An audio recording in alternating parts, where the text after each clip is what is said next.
పిల్లగా మనం చూడగలిగాము. పులియ రొట్టెల పండుగ యేసుక్రీస్తును దేనికి సాదృశ్యం అంటే ఆయన పరిశుద్ధ జీవితానికి, ఆయన సమాధికి సాదృశ్యమైనది. హల్లెలూయా. 4 పండుగలు, మొదటి 4 పండుగలు పులియ పస్కా పండుగ, పులియ రొట్టెల పండుగ, అంతకంటే ప్రథమ ఫలాల పండుగ, 4వది పూరల పండుగ, 4వది వారముల పండుగ. ఈ 4 యేసు ప్రభు మొదటి రాకడలో జరిగాయి. ఈ 4 విషయాలు. మొదటి రాకడలో ఏం జరిగింది? అమ్మ పస్కా కొద్ది పిల్లలాగా యేసు ప్రభు వధించబడ్డాడు.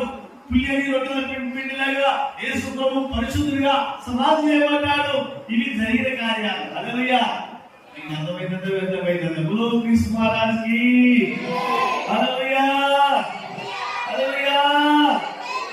పాపము లేకుండా పరిశుద్ధ జీవితం జీవించిన వారు ఎవరు అంటే యేసుక్రీస్తు. అందుకోసమే ఇక్కడ